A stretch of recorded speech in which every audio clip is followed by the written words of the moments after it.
Have you ever wondered what those agents that are selling 600, 700, 800 homes every year are doing differently than you? Have you ever wondered what maybe they're doing on a daily basis and which habits they do or don't do that you're not? Okay, today we're talking with Todd Duncan, the Todd Duncan. He is the founder of Todd Duncan Coaching and High Trust, and he is the coach of coaches. All right, he coaches the top agents, the top lenders in the entire country. And so not only has he been a top lender at the top 1% of the field, but he coaches the top 1%, and he sees all the stuff that they're doing. He's broken it down into a few success principles, and he's going to lay it out for us today. I promise you, this episode, guys, I'm excited to go back to this episode of the Massive Agent Podcast and listen multiple times, okay, to my own show, which is weird, but I'm going to do it anyways because there was so much dropped by Todd today that I wasn't taking notes during the show. I need to go back and take notes. So if you've been looking to break through, if you've been looking for that, for the instruction, the tactics, the specific mindset that you need to bust through from selling 40 homes a year to 150, this is it. Buckle up, guys. Great new episode right now.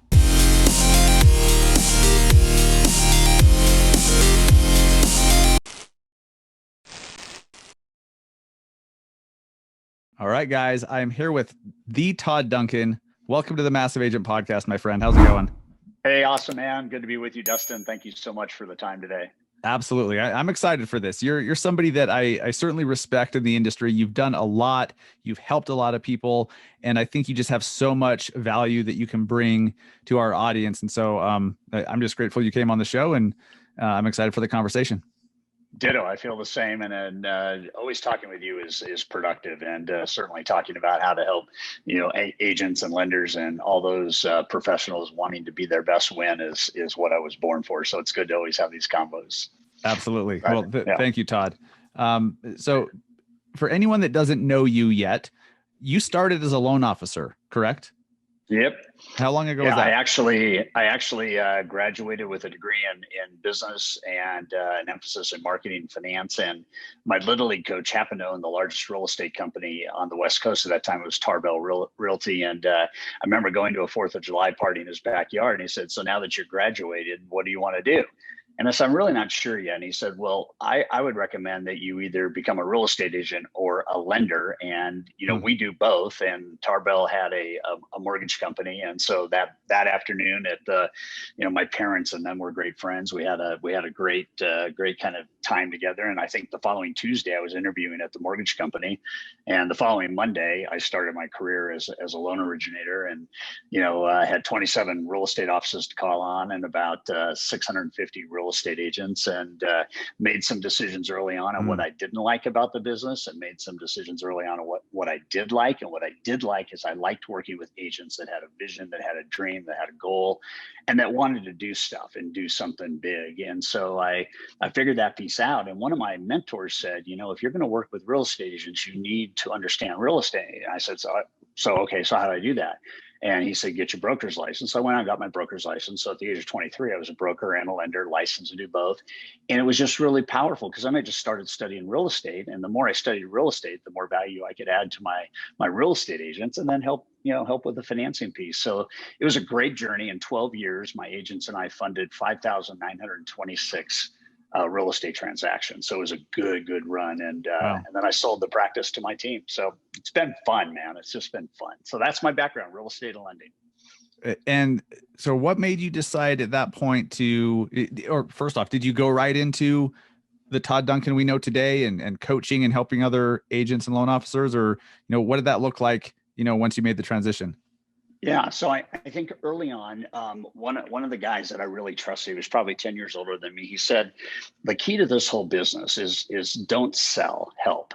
And I said, "What does that mean?" And he said, "You can talk all day long about products. You can talk all day long about interest rates. You can talk all day long about costs, and everybody does that. Every lender does that. So if you don't want competition," and this was magic, Dustin. He said, "If you don't want competition, do what your competitors don't. Go where they aren't, and ask the questions they don't ask." And I just started thinking, okay, so that's a big change, because the day that I decided how not to be a lender, I was in a real estate agent's office and I counted 21 lenders that came through the front door of those offices from 1 o'clock to 4 o'clock, and they all looked useless. They all came in, kind of peddling the same thing, dropping off rate sheets, doing this, that, and the other thing.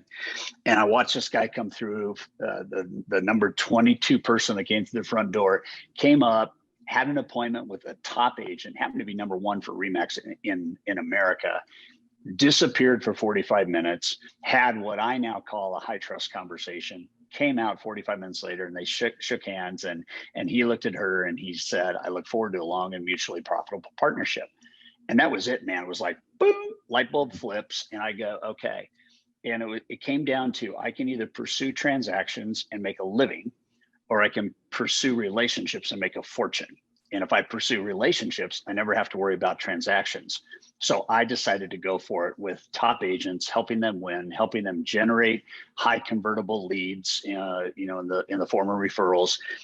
And my whole goal was to just share what I call a value stream of content that would help them win in real estate. And that's all I did. I did that for 12 years. And then I started this company. So I was coaching my agents personally. I was doing office seminars, even though I didn't like that because you would speak to, a couple hundred agents. And I was only doing business with maybe 2 or 3 in that office. It just got down to value, value, value, value, value. And the more value I could produce, the more loyalty I had. And then it got down to, how do I create economic windfalls for my agents? And that just sealed the deal. What I love about you, Todd, is you've won as an originator at a very high level. And then now you've been helping other originators win at very high levels. And so you have more perspective than most. If you had just stayed maybe you're a top 5 originator in the country, and you do that for your whole career, that's great. You know a lot of really cool shit that other people don't know, that would help a lot of people. But now you see how so many others do it, and you have a much wider perspective. Talk about some of the trends or some of the main points that help people win at high levels that you've seen now that you've been able to help so many. Yeah. So I think, Dustin, out of the gates, and I think you would probably understand this with your background as well. I think out of the gates, people kind of are misinformed about the piece of success that matters most. And the piece of success that matters most is not how many hours you work. It's not how many things you do. It is, are you really, really clear on the 2 or 3 things that move the needle? And I would tell my agents all the time, man, you have 3 responsibilities. You, at the end of the day, are a negotiator. And the other 2 things you do is you talk to buyers and you talk to sellers. And that's it. And to the extent that you can start to watch not only how much of the day I spend doing those things, but then how good I get at those things, you marry those 2 things together, and then all of a sudden you can watch a 5 or a 6 or a 7x in volume without working a 5 or 6 or 7x in hours. And that's the whole goal of what I was bringing to the market with my agents as an LO, is now what I've done globally with the entire real estate and lending world in Canada and France and Italy and Australia and South Africa. It's like, let's figure this out. You're not paid by how many hours you work. You're not paid by how many days a week you work. You're not paid based on how available you are. You're paid on, are you worth waiting for, and are you really good? And does that create an attraction factor in the marketplace? Because when I can do that, then I move from lead management to referral management, and my conversion goes sky high. And so what I tell people is let's figure out how to become great at the few things instead of becoming average at many or most of the things. And man, if I could take one thing and improve it by 20x in terms of my effectiveness, that's so much more powerful than taking 20 things, which is what most agents do, and improve it by 1%. And so that's all I've done my whole career is focus. You get more by doing less, better, and more consistently. And that's the recipe, man. I want to spend some time on that because I feel like the majority, like probably 98% of our industry struggles with that a lot because there's so much involved with being a realtor. There's so much involved with being a lender. And so many of us just do it all ourselves. And hopefully if if people have been listening to my show and actually do the stuff I tell them to do, they've at least gotten themselves a transaction coordinator. So they're not like doing contracts, and hopefully they're not putting their own signs up, and hopefully they're not mowing their own grass. Okay. Hopefully they've at least outsourced those things. But there's so much more than that, isn't there? Like what else should an agent who's kind of right there, they're busy, they want to scale, but they're kind of stuck because they're like, there's only so many hours in the day. What are some of those things they should be focused on? So it's a huge question, and yet it's got a fairly simple answer. And let me tell you how I got clear on this without knowing when it happened. My dad was a physician. I remember on career day, I went to his hospital, and I was 13 years old, and my dad was a radiologist. And so we're at the X-ray sections in the hospital, and my dad is pointing out what the X-ray techs are doing. And I look at my dad, honest question. I said, "Dad, how come you don't take the X-rays?" And my dad looked at me, and my dad said, "Because I get paid to read them." And it was like all of a sudden I got this really clear kind of deal that, what do I get paid to do? And when I became a loan rep, it was I get paid to transform the borrower's lending experience and make the agent look great. To the extent I do that really, really well, I never have to worry about anything else. And when I became a lender, I started thinking, man, oh man, oh man, that day in my dad's hospital.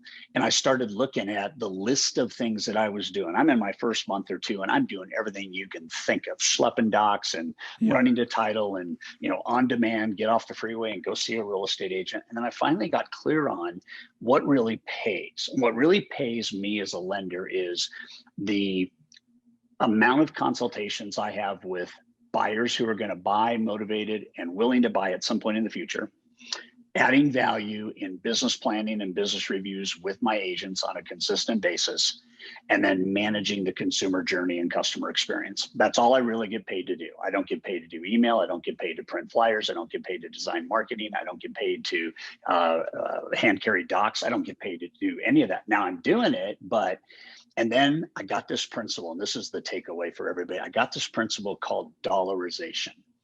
And dollarization is, how much are you worth per hour now? And everybody has a starting point. So here's the deal. The average sales price of a home in America right now, I think it's like $410,000. And if you're a buy side or a sell side agent and you're going to get 2.5%, you're going to make $12,000, $13,000 a transaction.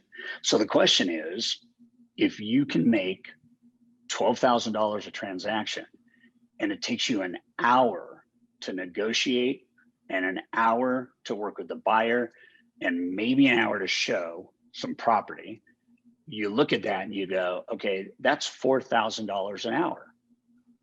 So if I can make $4,000 an hour by doing only three things really well, how much easier is it to afford a transaction coordinator or a contract manager or a host of whatever, right?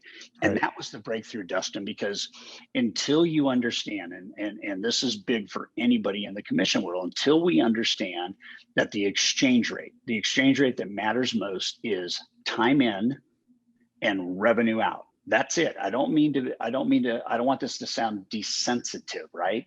But it's like we don't question things. Like prior to COVID, who said that a 3-hour open house was the right way to do an open house? Everybody. I mean, if you're really thinking about productivity, you're thinking, let's just do a 1-hour open house, triple the traffic, create a buying frenzy. And if I want to go do another one for an hour, I can do it for an hour. But instead, we don't think creatively. And, you let people meander through for 3 hours and then we suck at following up. And, it's just a colossal waste of time. So for me, it gets down to, and this is never going to change, Dustin. It gets down to, what are you doing? And what's the ROI? And if you can make $4,000 an hour by focusing, you can afford a $4,000 a month assistant. That's all you have to do. It takes one transaction and one decision before it dollarizes out. And then it's like, let's grow this baby. And the other thing is, anybody can stop at whatever level they want. This was not and never has been about keep making more money. What it's about is like people say, you sound obsessed with money. No, I'm obsessed with freedom. And the problem with being obsessed with freedom is it takes money to get freedom. So if it Yes. sounds like I'm about money, I am. I'm about what would it look like if an agent could double their gross close commissions and cut their work week by 25 or 30%? What would that be like? We have an agent in Lexington, Kentucky that's followed High Trust for 3 years, and he went from $8 million to $40 million in closed sales and reduced his work week by 13 hours. And you just, okay, so what's good about that? And the answer is everything. Yeah. Nobody in this world ever gets a plaque for working the most hours. Right. I didn't understand that early in my career. I mistook, busyness with productivity, busyness with, well, that was it. Like I didn't understand more than that. I just thought I have all this to do. I'm a busy real estate agent. That must mean I'm going to make some money, until pretty soon you don't, but you're busy and you don't know how to stop being busy. You know, that hamster wheel that so many are on. So let me give you some insight to that, because I think everybody's probably going, okay, so what's the answer? The answer is Ben Franklin said, the eye of the master will do more than both of his hands. And the key is to start looking at observation. Like if I can, in the days I first understood this, if I could make $1,000 in 60 minutes, how much could I afford to pay somebody in those 60 minutes to take away from me photocopying and faxing and scanning and doing all those pulling out credit reports and all this kind of stuff? And it got down to, as long as it was less than 10% of what I was going to be able to make, then it was okay. So that meant $100 an hour. Do you realize the quality of talent you can get for $100 an hour to make an extra $900 an hour? And that's how the whole thing started. Delegation is not new. Everybody watching this and listening to this knows that I don't get paid to do the stuff that I could actually job out for much less than it's costing me to do. And it's just an age-old kind of crunch of fear and faith. And I tell people there's two things to do. One, start just looking at time blocking. I'll give you an example. So let's not be on demand. Okay, let's be worth waiting for. So let's not like check email every time email pops up. Let's just block email for an hour, make $12,000 in the hour, and then check email. Okay, and just start to rhythmically block what you're doing and then block the interruptions, because what we're told by Fast Company Magazine and Harvard is it takes by as much as 50% longer to complete a task if you're interrupted in the middle of that task. And so the interruption, it's called cognitive conflict. It's not like I'm multitasking. It's like I've got this thing and the brain can only do one. So I go back and forth, which is called switching. And so people are very, very busy, to your point, but the question is, busy doing what? And then the question is understanding the 80-20 rule, which is not a new idea, but the 80-20 rule says to an agent that if you were to write down 10 things you do repeatedly, there's two of those things that could give you an 80% lift in your volume, but you're never going to get the lift in volume until you take the 80% of the time you're using on the 8 things out of 10 that don't produce the lift and do something with that. It's either do it at low volume times, like the best time to call prospects is between 8 and 11. So if we're going to do that, let's focus on that. Let's not let email interrupt that. Let's not let anything else interrupt that. Let's block it. And then we get more done in less time. We don't waste a lot of time multitasking. And then you can start to look at, okay, so let's block it first, and then let's start to delegate it second. So I hired my first assistant 60 days into the deal. I didn't have the money to do it. I got a cash advance on my credit card, and I just made a decision. All I got to do is close one loan a month to pay for this person. And within 4 months, she was full-time. And then I built a team of 12 people, and we were doing $100 million a year in volume. But it all started with, okay, what pays the most and how do I do that the most? That's it. This is a topic that I've been thinking about a lot, because I'm kind of going through this myself right now. Like it started just over a year ago. I hired a fitness coach that at the time I thought was the most expensive fitness trainer on the planet. Like it was like $7,000, right? And then my wife did it too. And, because we're like, you can YouTube that stuff, right? Well, no, when you make an investment in yourself, you take it so much more seriously. And that's exactly what happened. And we've had amazing physical results and feel amazing and everything.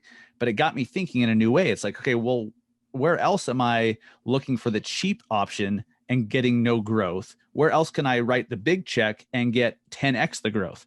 So we hired another coach for, mental reprogramming and mindset type stuff, which has just been extraordinary. And if you would have asked me a year ago, if I would ever spend that much on a coach, I would have laughed at you. But I'm like, this is what I'm going through. And I'm realizing sometimes the most expensive thing you can do is to not hire the coach or not take the course or not invest in an assistant or a freaking transaction coordinator that's $300 that you pay from closing. I can't believe how many agents still don't do that, Todd. It's mind boggling. But, we have, I think we have in business, I think we have some mental barriers, and I think one of the big mental barriers in building a team is fear. And it's the fear of, am I going to be able to pay for it? Am I going to be able to sustain it? Am I going to be able to train this person? And all these, am I going to be, and that's all mindset stuff. And there's nothing wrong with preparing for executing something that is new, right? And even then we're going to fail, right? And failure and success are just brothers and sisters. They work together beautifully. But what's worse is not trusting that. And here's where it got really clear for me. And I hope this is mind blowing for everybody. If you understand what Dustin and I are talking about right now, you can actually do in a decade what all of your competition will take 40 years to accomplish. And that's the message I got as a 24-year-old lender was, I retired literally, at the age of 35 from lending. I didn't retire, but I did enough volume in 12 years of helping realtors win with borrowers that I didn't have to work anymore. And my agents made so much money that they could choose to work a different kind of schedule. And it wasn't that it was about that. It was about, if the gift of life requires my labor, my life force, would I like to do that in an orchestrated way where there's less drama, less pain, less setback, less deals falling through, less conflict and challenge? And would I like to be more productive? Would I like to, what's wrong with a new version of 24/7? What's wrong with working 24 hours a week and 7 months a year and doubling your income? What's wrong with that? And there's nothing wrong with that. But it's mindset. So here's the mindset equation. If you do an hour of email a day instead of working with a buyer or a seller, and let's just say it takes an hour to create trust, rapport, conversion, and contract. So it takes an hour. So if you have the right buyers and you have the right sellers, then your close through rate it's got to be north of 90%, and given different markets, that may or may not be higher or lower. But then it's like, okay, that's $12,000. So if I could make $12,000 an hour a day, mindset, right? How many days would I work? Or how many hours during the day would I work? And some people would say, I'm still going to work 40 hours, but now I'm going to, at 8x or 10x or my volume. And so you got to get comfortable. So like, how much would it cost to have somebody handle your transaction interchange, all the intel, working with title, working with the buyers, working whomever, whatever, $1,000 an hour? That's like, you wouldn't have to even come close to paying that. You could do $100 an hour. You could do incentives and bonuses, and you'd make an extra $12,000 an hour if you focus. And people need to understand, Dustin, I think the most important thing is we invest in depreciating assets. As real estate professionals, you understand how stupid that is. We buy cars and we have $1,000 a month car payments, when instead we could invest $1,000 a month in coaching and all of a sudden have more revenue and more money and more life joy and more life force to go out and do whatever we want. We can buy that car, but we have our order messed up. We buy the depreciating asset first, and then we try to fix the business. The better idea is, let's run the business the right way, and then we can buy anything. Right? And so the best investment to make is the investment we make in ourselves, because we can outperform cryptocurrency. We can outperform the stock market. We can outperform real estate growth. We can outperform everything when we invest in ourselves, because we get the highest return. So I agree with you on that. And it's just critical. And you delegate a little, and then you decide at what level you don't need to build any more team strength, and you could have one agent that has one assistant, and that's all she or he's going to need for their career because they want to do 25 transactions a year or whatever.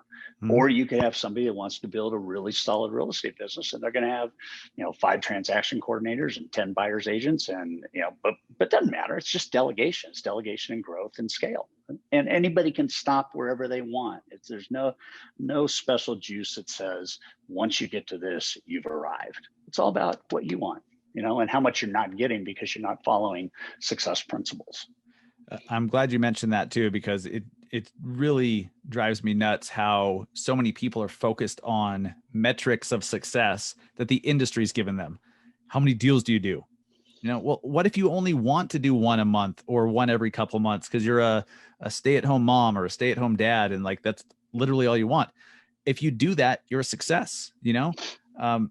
These metrics that the industry puts out there, cool, like if that's what you want, but what if you could double your average sale price and do half as many deals and make the same amount of money? There's so many different things that agents can do to give them the freedom to have the lifestyle they want. You mentioned earlier, it's not about the money. It's not. But the things that I want to do with my life, I need money to do. Right. And that's just a fact. It is what it is. And honestly, I have not seen another industry that offers so many options, so many different ways of doing business so people can attain that than the real estate and mortgage industry. It's unbelievable. And there's zero limit. And again, it's not about the hours you work. Everybody needs to get really clear on this. And I need people, and I want people, and I have a desire for people to think at different levels. My favorite quote as a loan rep was, the life you live is the life within the limits of your own thinking. And that was a Thomas Dreyer quote early on. And it was all about, okay, what are my limits? And my limits were that I could only do this much. And when I started thinking that I could go from, a quarter acre mindset to an acre mindset to 100-acre mindset, and starting to realize that one person that I do a loan for, and I do it really well, and a real estate agent has referred that person to me, if I do that really, really well, that person is going to be the gateway to everything I need and everything that agent needs forever. And I remember one of the first deals I closed was for a physician, and his best friend was the president of a bank, and the bank had 3,500 depositors. And Debbie Johnson, who is my real estate agent, she and I were talking, and the physician referred me to the president. Within a month, we were the lender and the real estate team for the bank. And she made a fortune over the next 10 years with 3,500 depositors, helping them buy and sell real estate. And what we need to understand is there's these really massive agent, right? There's these really massive decisions. The decision is to move from lead gen to referral only. The decision is don't talk to 10 to get one, talk to 2 to get one, which requires you to get better and better and better and better. And our conversion rates are the fastest way for us to scale income and reduce work weeks, because most agents and most lenders do it in reverse. They talk to so many people and then they just assume, okay, this is what I'm getting. And I changed the whole thing. Like if you talk to 4 potential buyers or sellers a day as an agent, and you had a 25% conversion rate, and you got a deal a day, and you got 20 deals a month, do you realize where that puts you as a real estate agent? Oh, top 1%, easy. Right. And so if I want to double my production, the biggest mistake people make is, instead of taking the 4 conversations to 2 conversion, right, 50%, they say, let's talk to 8, and we leave conversion at 25%. We still get a net increase of 1, but it takes an extra 2 hours or 3 hours to do that. So the highest paid real estate agents talk to fewer people, have higher conversion rate, and then they activate this referral centric kind of thinking, which is where most agents are leaving millions and millions of dollars on the table that they should be making, quite honestly. We do a horrible job staying connected with our universe, our tribe. What are some of the things that the average person listening can do to increase the conversions of their conversations? The first thing I would tell everybody is stop selling and start asking. The greatest successes we can have is understanding. It's so funny you asked that. I have this thing right in front of me, Dustin. It's called it's I called saw talking that the other yourself day. Did out you of, post that? yeah, talking Yeah, I yourself saw that. out of a deal.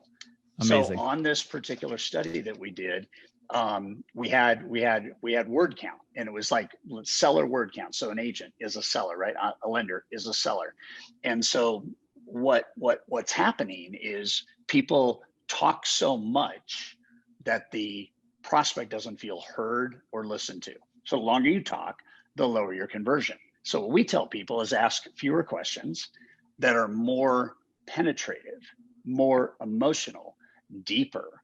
Don't sell, just ask really great questions and listen.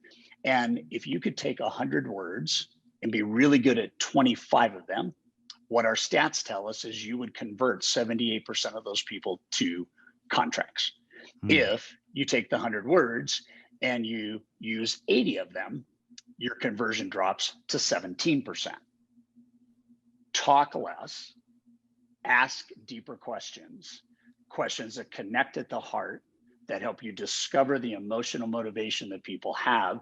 Sell to the emotion. Do not sell to the price. Do not sell to the cost. Do not sell to the appreciation. Don't do any of that. Sell to the emotion, and you have a client for life.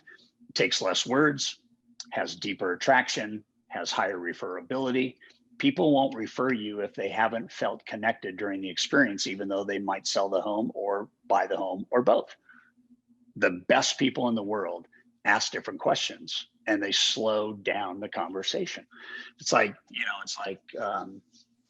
do you even know? Do you like have a one question? Like the one question you ask. And when I was a lender, I would always ask real estate agents, help me understand what's important about being successful to you. And I could just zip it right there, and I could get probably 10 minutes of intel. And then all I had to do was, what else? What else? What else? Instead of, you don't know how to ask questions, you will default to talking. And when you talk yourself out of the sale.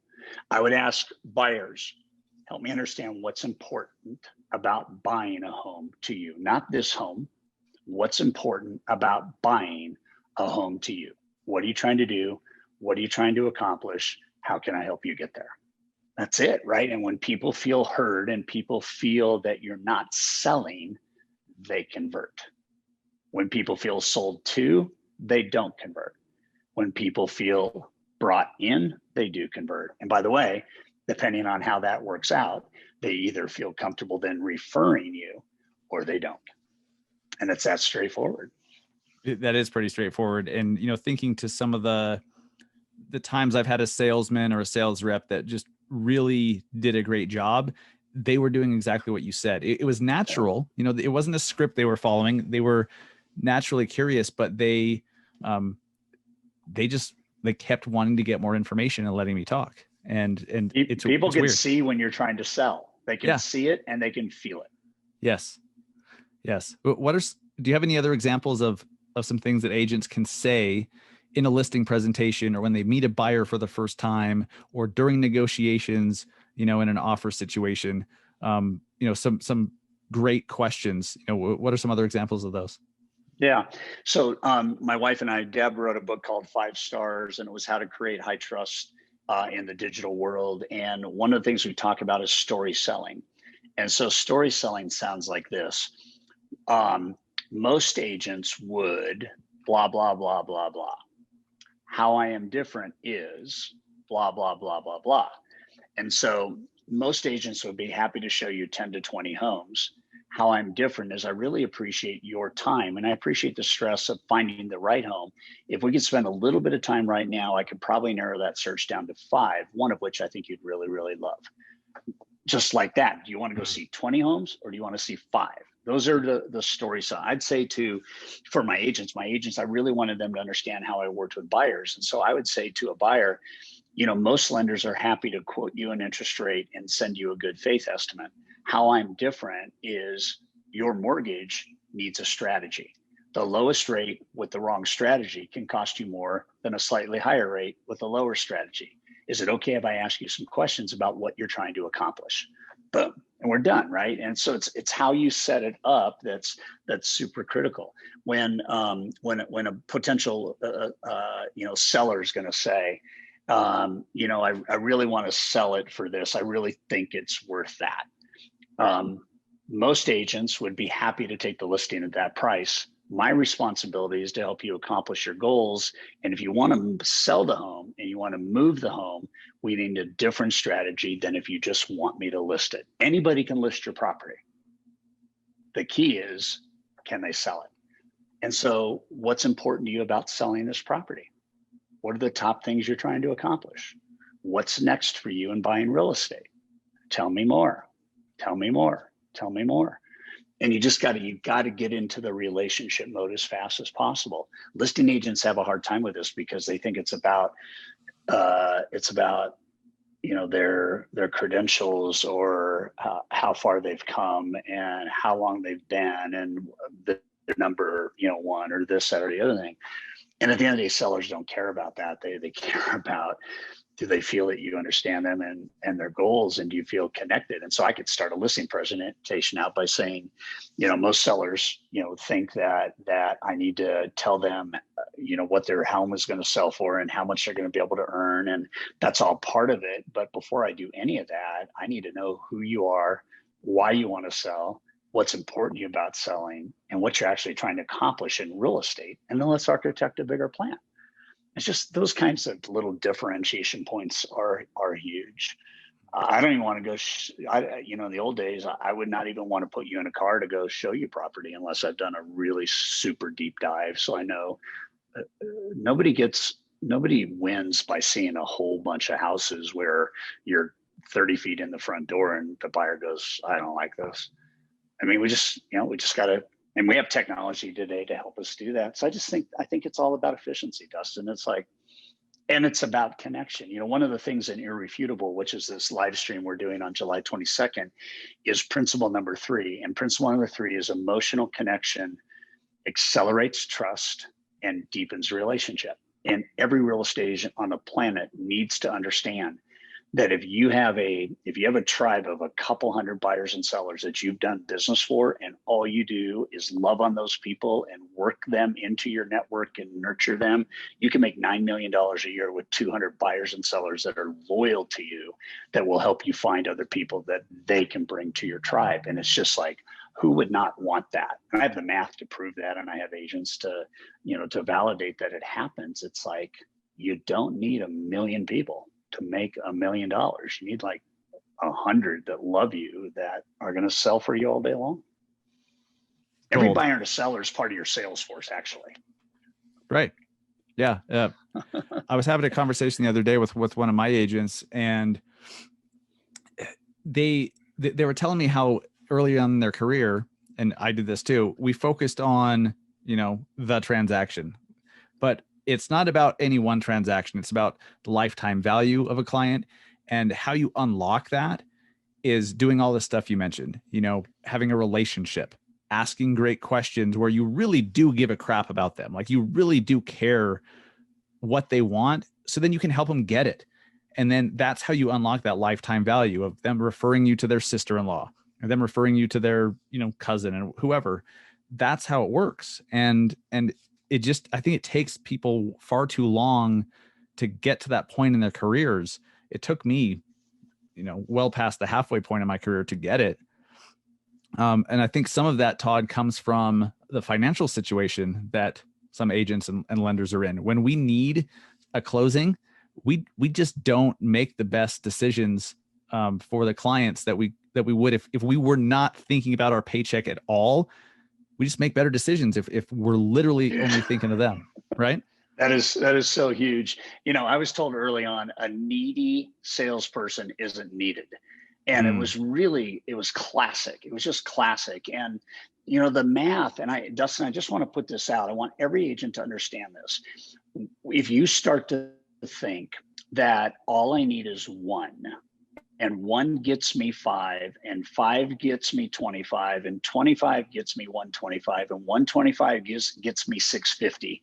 If I start thinking that way, then I'm able to implement this kind of referral by design methodology, right? And in my mind, referral by design is I want to eliminate marketing cost to as low as possible. I want to increase cash flow per hour to as much as possible. And I want to have the most fun doing it. For most agents and most lenders, they don't wake up every day thrilled to prospect. And the reason is because they try to prospect from pools where they're not integratedly introduced.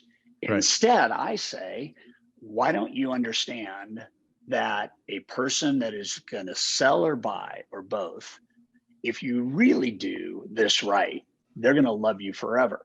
And why don't I do that? And why don't I start to think as an agent that every buyer and seller, I'm going to build these 5-year loyalty models around. And so I just pulled up a document from Irrefutable because we're getting ready to talk about it. But under agents, I say, so what would happen if you started thinking about buyers and sellers as 5-year loyalty cycles, and you would stay in touch with them like an annual real estate review? Everybody gets an annual real estate review. Where are you? Where do you want to go? How's the family size? How's the asset base? What are the real estate dreams for the next 3 to 5 years, 5 to 7 years plus? They don't do that. We don't do that. We want clients for life, but we don't talk to them during their life. But if I could nurture a network of 200 buyers and sellers, and from every buyer or every seller, I got 4 transactions over 5 years. That's like a referral that closes every 15 months. That is so doable, right? It's so doable. And if the average commission in America per side is $12,000, that buyer or that seller is worth $48,000. Most agents don't even think about this number. So watch this. If I have 1 buyer and 1 seller, $48,000 in value because they're going to refer me to 4 people in 5 years, that's $9.6 million in gross closed commissions without hard selling, cold calling, buying lead lists, Zillow, any of this stuff. It's gone. And people look at that and they go, I could be a multi-millionaire by loving on 200 buyers and sellers. And that's it. Because they'll introduce you to everybody you need. No more cold calls, no more paid advertising, no more, high conversion, right? High trust referrals. They know the people you need to know. But instead, we just sit here and we pound nails with our forehead and we don't get anywhere. It just hurts. And it hurts to see the economic value that's out there and people not going after it, Dustin, honestly. Yes. Todd, you mentioned this Irrefutable event, and we've partnered up on it. We're super excited about it. I applaud you for your segue before I had a chance to do my segue. Well done, Todd. But I'm excited about it. And you kind of teased a little bit of, one of these principles. Can you tell everyone a little bit more about this Irrefutable event that we're doing on July 20th? Yeah, well, thank you for that. And I'm excited about it because I wake up every day and I really try to answer one question. And the question I ask every day, Dustin, is who's next? And what who's next means for me is I just want to know every day that one person in the world got impacted, and we have 6 million clients around the globe. And it's just like, who's next? Who's next? And what I arrived at was very successful real estate agents and very successful lenders practice a few simple principles. And we called it Irrefutable because the definition of irrefutable is it cannot be altered or changed. So if we have a principle that cannot be altered or changed, all you have to do then is understand the principle and select a method. The methods can be hundreds. There's a lot of different ways to get there. But if you don't know the principle, you're going to be all kind of scattered and around. So we're going to spend 4 hours on July 22nd from 9 to 1 on Pacific Standard Time. I'm going to lead every agent and lender. So agents are inviting their lenders. Lenders are inviting their agents. I'm going to lead them through the 5 principles. The 5 principles are from start to finish, the 5 principles that are really quantifiably what a high performance mortgage or real estate practice looks like. So high performance realtors understand principle number one: everything can be improved. And they set about the course of improving the things that matter most, that give us the highest ROI, and delegating the rest and figuring out how to run a very, very kind of assembly line manufacturing kind of process. Everything can be improved. What I say, what I ask, how I pitch, how I contract, everything can be improved. The second principle is success can only be built on failure. So the highest paid people, period, on the planet love failure. They don't wake up and say, I'm super excited about failing, but they do. They look in the mirror and they go, failure's good. I mean, the faster I figure out how not to do this, the faster I can figure out the right way to do it. And so there's this proclivity, I think, for most people to shy away from failure, when in fact, failure is the best thing you can have. Early failure is even better, right? And not repeating the same failure over and over is even great. So success and failure kind of come together. And so you've got to have this healthy attitude, where a lot of agents are overtaken by fear, particularly in tough markets. We're not really in a tough market right now, except we're low inventory. We still have, multiple offer scenarios. We're not sure about where the economy is going. We don't know if, I think home sale prices are probably going to start falling a little bit. They're going to soften a little bit. I think the market's going to change. So what do we do right now to make sure that when it does and how it does, we're prepared? The third principle is the one I just told you about. Emotional connection accelerates trust and deepens relationship. And that's the conversion principle. You don't have to. So we're going to talk about the scripts and the questions and how do you go about converting. And then the fourth principle is competence leads to confidence, and confidence leads to consistency. The number one thing agents need to understand, and lenders, is you don't get paid on how many hours you work. You get paid on how consistent each one of those hours is in producing revenue. So how do we move from competence and fear to competence and excitement to then consistency, right? And then to your point, the fifth principle and the last principle is accountability matters more than action. And you use two great examples about trainers. Accountability is the mother lode. The highest paid people in the world in any discipline have coaches, speaking coaches, writing coaches, theater coaches, physical coaches, mental coaches, swing coaches, shot coaches, and you can look at anybody that's not at their best, and chances are they haven't engaged a coach. So we're going to give everybody that. We're going to give you a year to use the material, and we're going to give you a 12-week playbook. And it's a super exciting event. I love it. So you guys, if you want to join that, talk to your lender. Your lender may actually have a discount for you, or go to massiveagentpodcast.com/Todd, TODD. That'll take you right to the website. If you would just want to get a ticket directly, but talk to your lender. Say, say, hey, Todd Duncan told me about this event called Irrefutable. Do you have a ticket for me? And if they don't, watch them squirm. They'll figure it out. Yes. It's all good. Todd, before we wrap it up, whenever we have a guest, we do these rapid fire questions. They're either or questions. It kind of helps us get to know the guest a little bit better. And so I think these are a lot of fun. So if you're game for that, let's do it. And then we'll let everyone, cool. Then we'll let everyone know where they can find you, and we'll wrap it up. All right. So either or questions. You don't need to elaborate unless you want to. First one, Facebook or Instagram? Instagram. Instagram or LinkedIn? LinkedIn. Books or podcasts? Podcasts. Podcasts or audiobooks? Audiobooks. iPhone or Android? iPhone. Good call. Alexa or Google Home? Neither. Okay. That's becoming a very common response to that question lately over the last year or two. Burgers or pizza? Burgers. New York or LA? New York. NFL or NBA? NFL. Football or baseball? Football. Much faster, and baseball bores me. I'm with you on that. I've never gotten into baseball, but I didn't play it as a kid. So football. Mountains or beach? Oh boy. I have both. Beach. Podcast or vlog? Podcast. YouTube or Facebook Live? YouTube.